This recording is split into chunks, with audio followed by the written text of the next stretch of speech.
Welcome to the Farming on Purpose podcast, a podcast for farmers and ranchers ready to shift for a stronger future. Today's challenges in agriculture are new, but the grit and determination required to be successful are not. On the Farming on Purpose podcast, you'll hear how producers of all sizes and practices are moving mountains for things they believe in, all in the name of an industry that keeps growing and innovating for a stronger food system and stronger farm families. I'm your host, Lexi Wright, and I'm excited to discuss where producers are finding success, challenging the status quo, striving for better, and keeping our heritage alive, all while producing the food we depend on.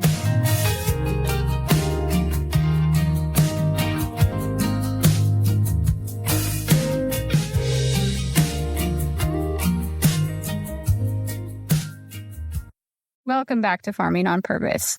Today, I have a little bit of a unique episode planned, and I'm actually recording this sitting outside in my hammock today because it is a beautiful day, and I just couldn't pass up the opportunity.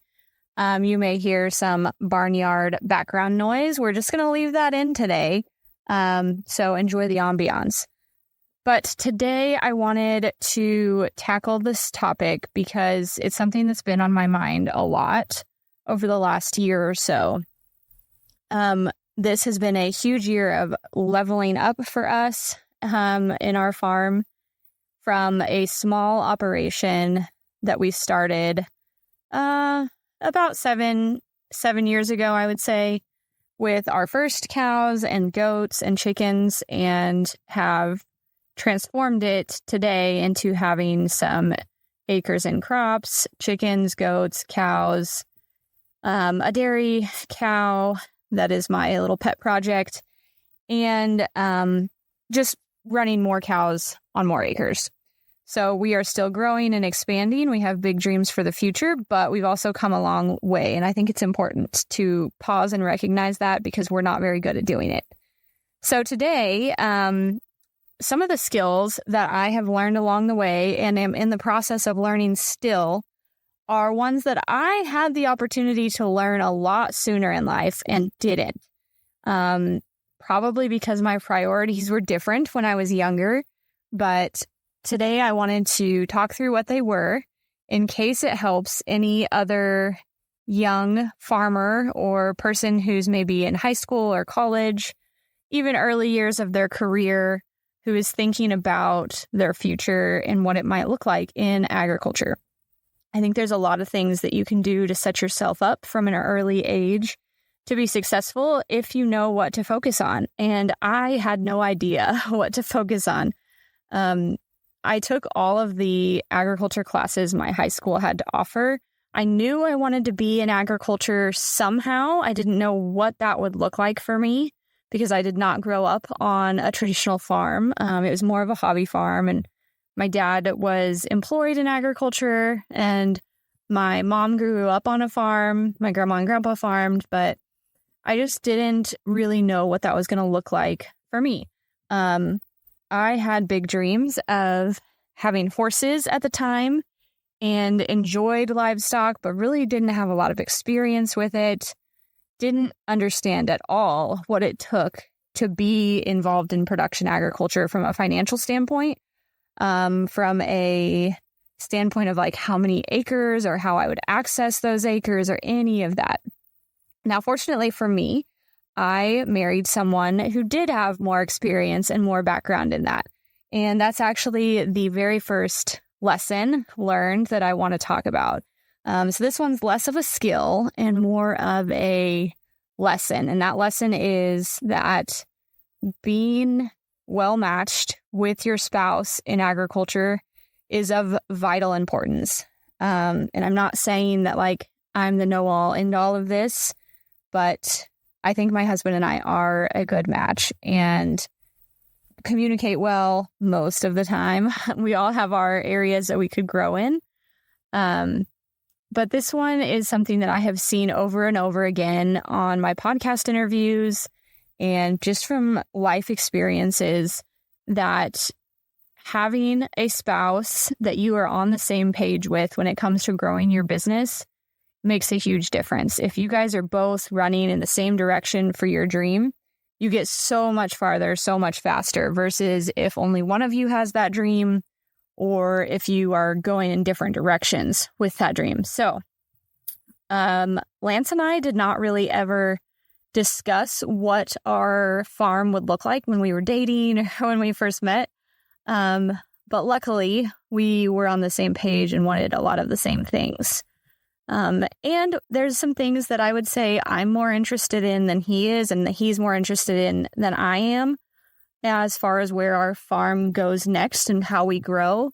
But are looking at how to find ways that those things complement each other and can support each other in those things. So being curious about what his goals are, his ambitions are for the farm, and him vice versa with me, helps us to have really open conversations about how we invest in the future of building that operation and how we can make it efficient by using resources that make sense together.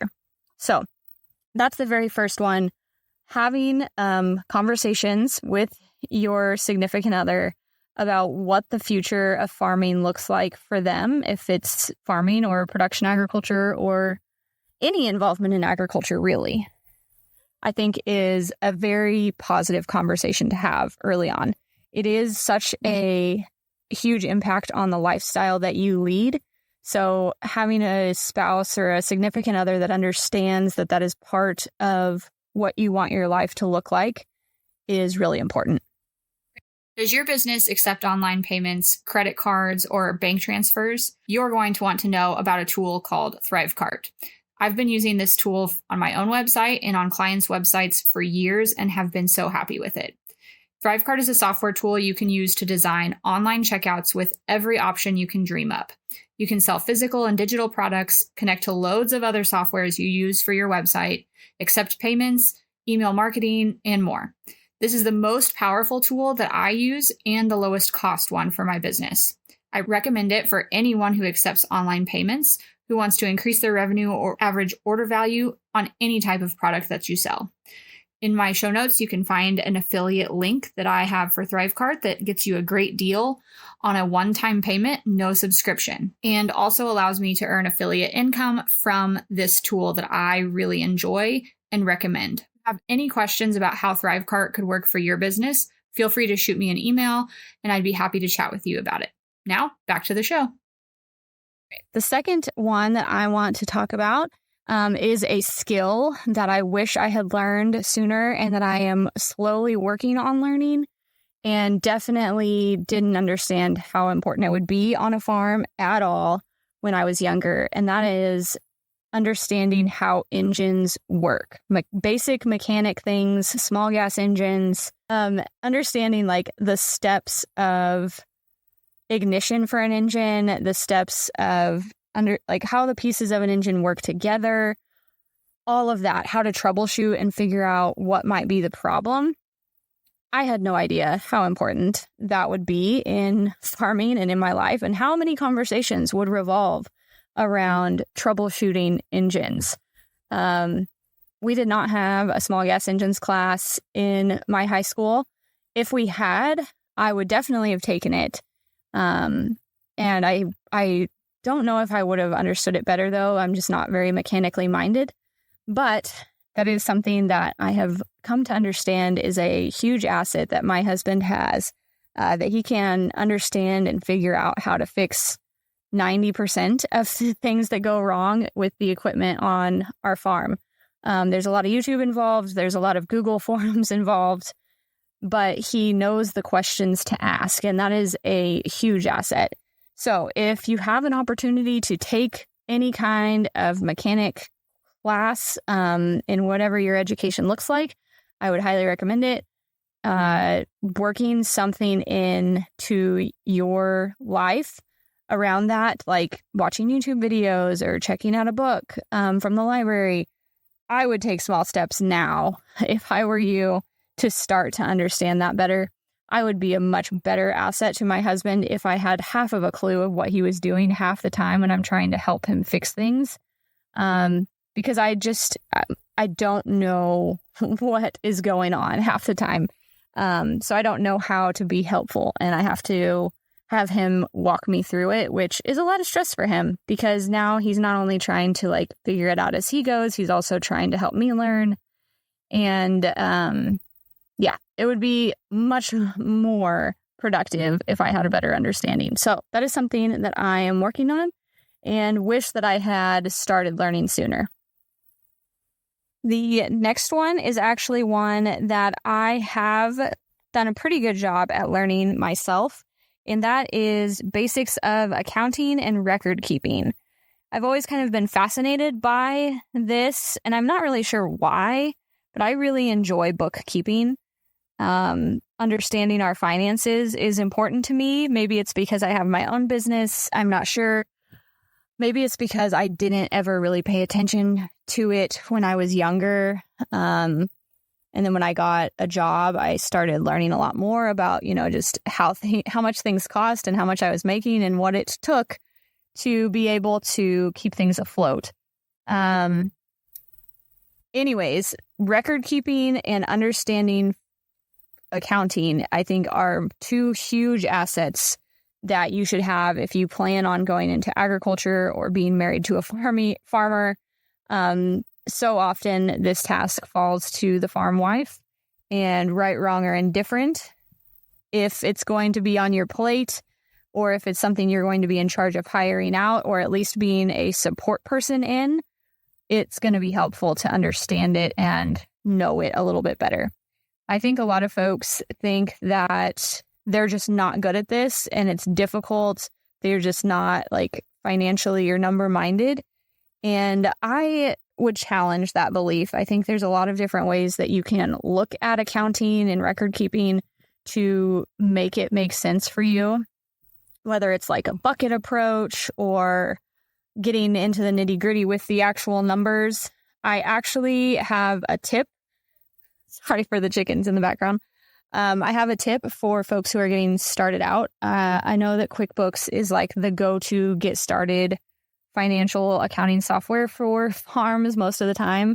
I would actually not suggest starting there. I have used QuickBooks in the past, and I find it to be more cumbersome than is necessary in most situations. And it can be really discouraging if you're just getting started out. So instead, I would suggest a tool called Wave, and I will link it in the show notes. I'm not an affiliate or anything, but it is a tool that I have used for going on 8 years at this point, both to keep track of our personal finances, our farm finances, my business's finances. I just set them all up as individual entities in Wave and find it really easy to understand and navigate. It creates reports for you for profit loss, for balance sheet. It can send invoices, which may or may not be relevant for your business. And it also does just like month to month and annual reporting. So you can see your expenses and your income really easily, which I think is really helpful on the farm for like seasonal planning from year to year. You can track and see, we know seasonally like what expenses are coming up if it's planting season and you're going to have seed and fertilizer and paying someone to get it in the ground or rent a drill or whatever it is for you. But sometimes those things sneak up on us, or we just don't correlate all of them in our head to like, oh, well, we have planting expenses right now. And by the way, that also happens to correlate with when the co-op bill is due for all of the fuel we went through for harvest. Things like that. It helps you just keep a better tab on when those things are happening and be better prepared for when you're going to have seasons of higher expenses in your business.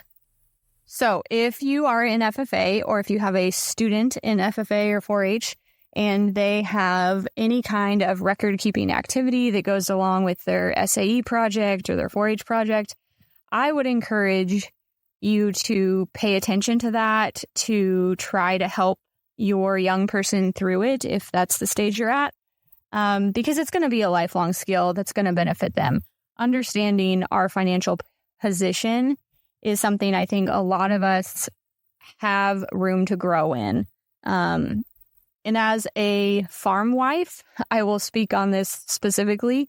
It is probably of greater importance to you even than it is to your farmer because unfortunately, most of the time on farms, the women outlive the men and are left to deal with the financial situation after the man is gone.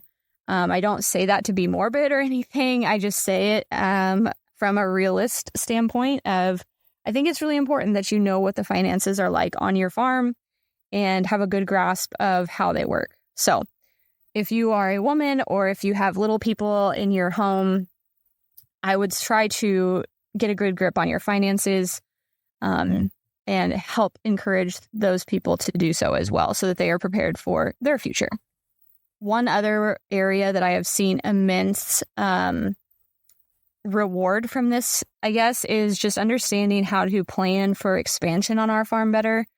When we know what expenses are coming up, we have a much better idea of if we have enough saved up to expand and to project what kind of expenses we might be seeing for a new part of our business. So, for example, like when we wanted to add more cows to our herd, we were able to do the math and figure out what our cost per head per day is on our farm and multiply that by the amount we were planning to increase, what our pasture rent was going to be, all of that, and know exactly or pretty close what those expenses were going to be like, and project out if we were going to be able to sustain that instead of just saying, well, we've got a little extra in the bank now, let's expand and hope that the ends meet later in the year.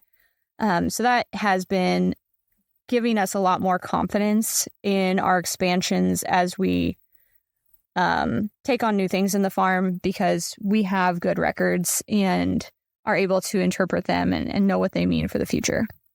Okay, the next one may be a little biased. I'll just dive right into it. So I do the majority of the cooking in our household. And when I say majority, I pretty much mean all of it. This is not something that I ever gave a second thought to as a young person. Maybe that's because I just thought growing up that I would be more involved on the farm. I don't know who I thought was going to do the cooking, but I just didn't really think about me being the one who was going to be doing it. In our household, it is what makes sense for us. And so I did not have much for cooking skills coming into being a mom and a wife. I knew how to make a few like casseroles and grilled cheese and things like that. That I like were staples in my household growing up, but that was pretty much it. I did not have a lot of experience or skill in the kitchen outside of that. I definitely did not have any skill with this when it comes to cooking for others or cooking for potential guests, understanding like how to cook for more people than I was maybe used to, or how to meal plan for a family with different preferences, different allergies, things like that.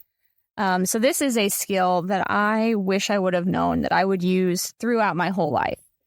I did not take any like FACS classes or food classes in high school, and I really wish I had. I wish I had taken some in college as well, honestly, even if they were just like through the rec department or the library. You know, it would have served me well to invest more in this skill for myself before I was putting it to test every single day, 3 times a day. Now, I see this skill as one of those that it's like, well, you don't really focus on it until it's a need for you.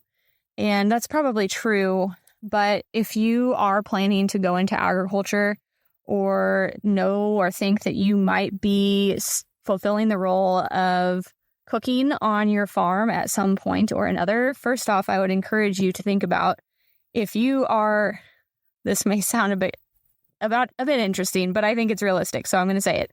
If you are a woman and you are going to be part of a family farm, and you don't think that you're going to be doing the cooking, or haven't considered who might be doing the cooking, I would encourage you to consider that. Not saying it has to be you, but I think you need to look at the situation realistically and understand who it might be so that you know what position you are walking into.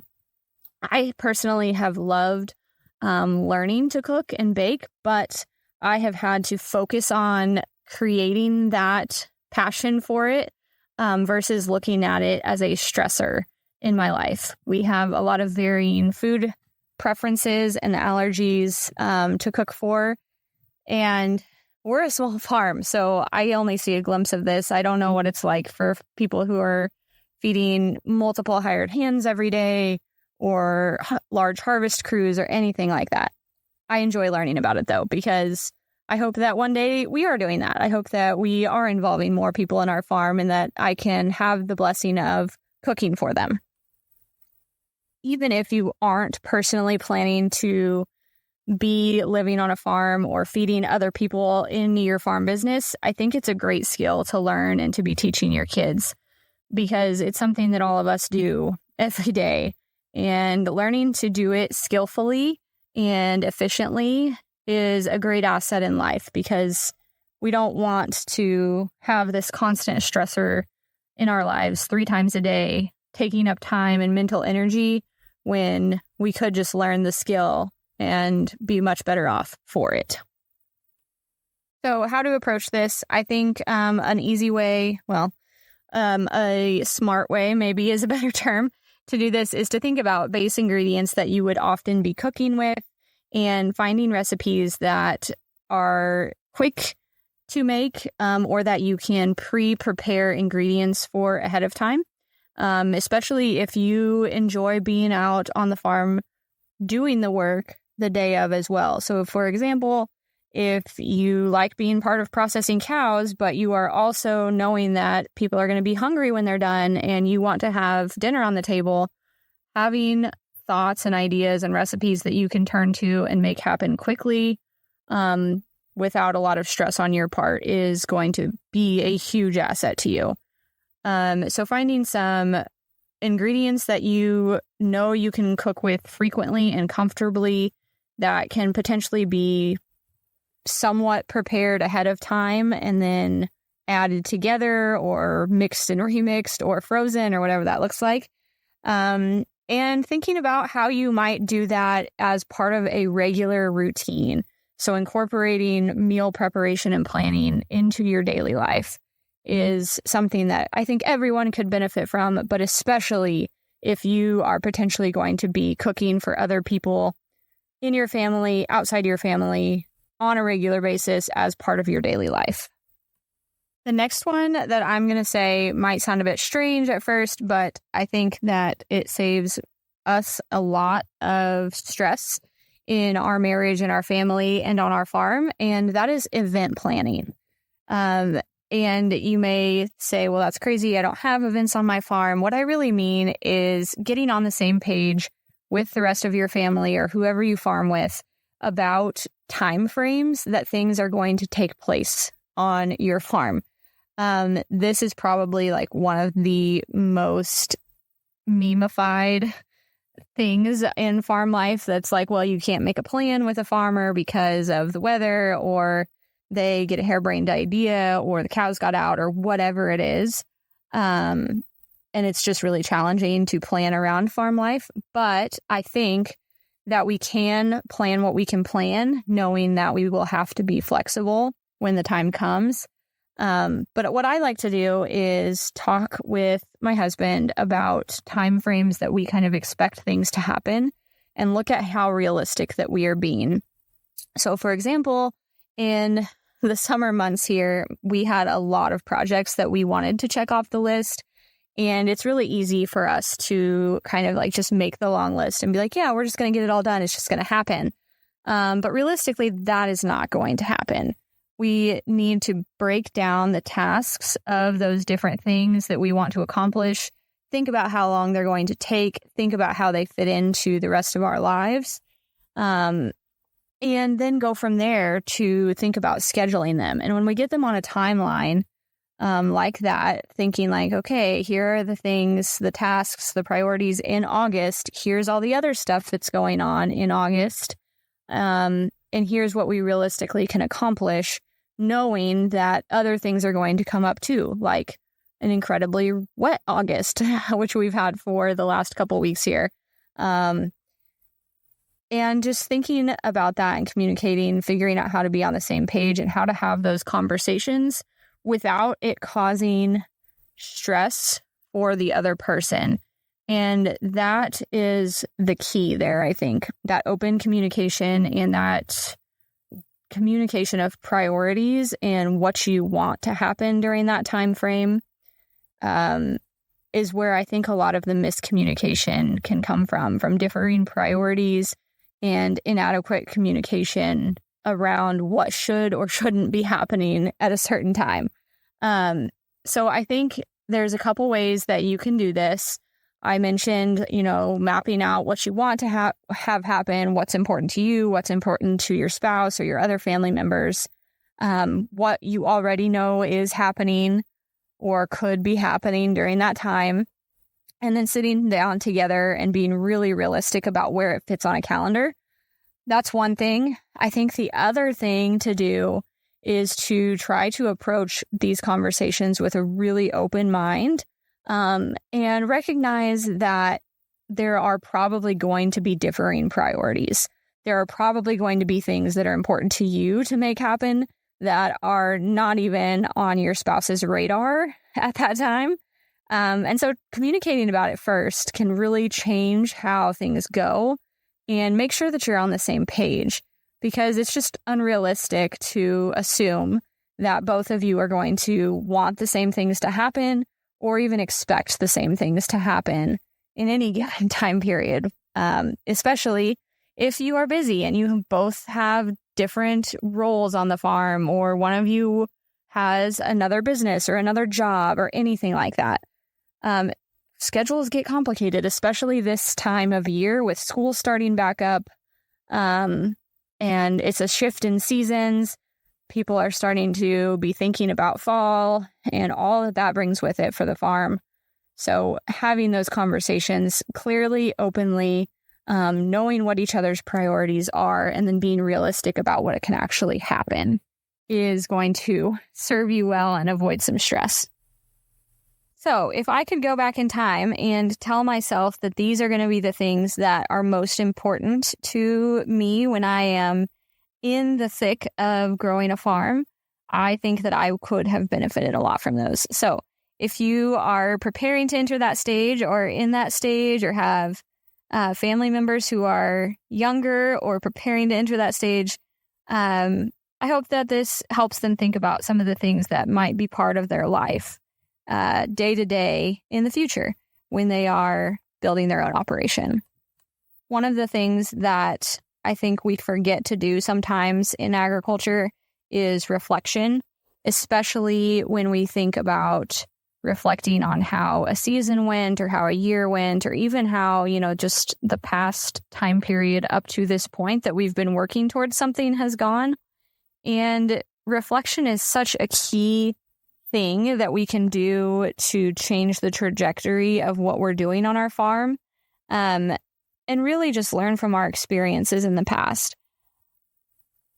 Farming and ranching is changing, and there's going to be a big shift in the types of producers that we're going to see, not only just from an age demographic, but I think of how they are marketing their products, of the types of products that they are growing, as we see some diversity entering agriculture so that other types of farms can be profitable.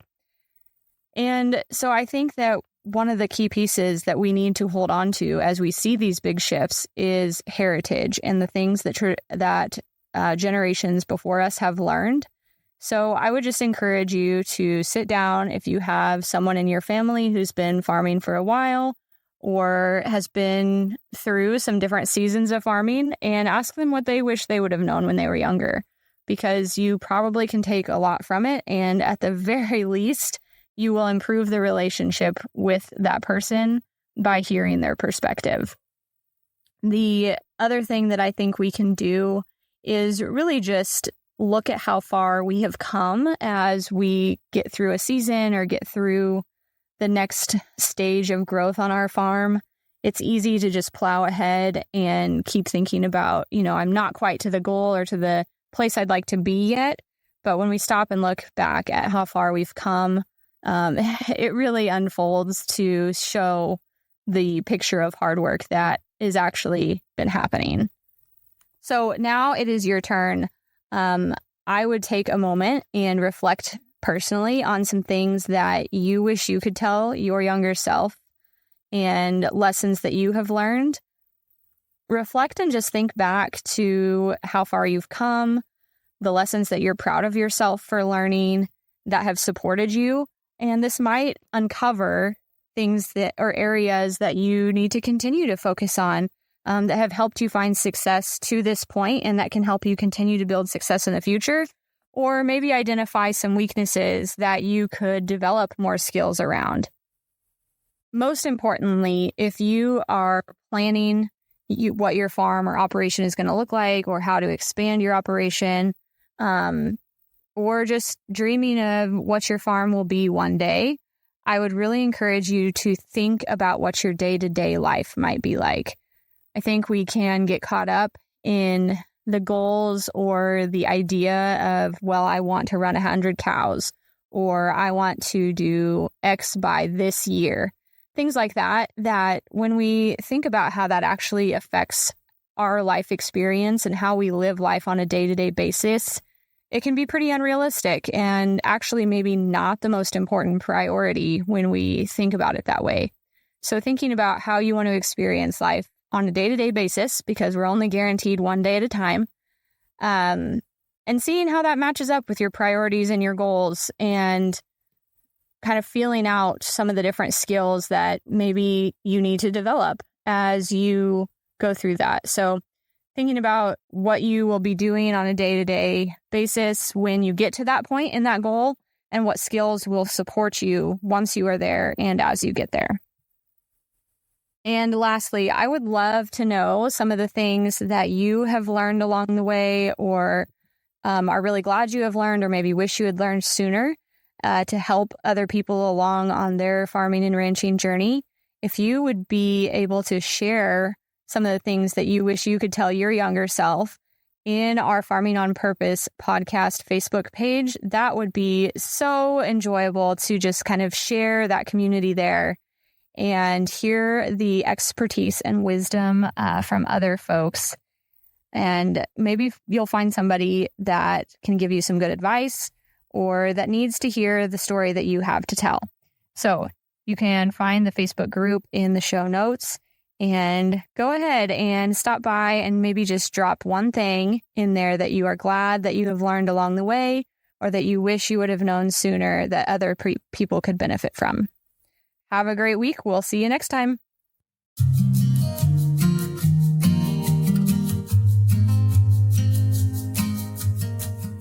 If you've enjoyed spending time with us today, please take a moment to review the podcast on Apple Podcasts or join the conversation on social media. Do you have a topic you would like to discuss or know someone with a story to share? Apply to be a guest on the podcast at farmingonpurpose.com. You can follow the host of Farming on Purpose, Lexi, on your favorite social media platforms for more content by searching for Farming on Purpose. And remember, if you look around your table and aren't inspired by the people there, it's time to find a new seat.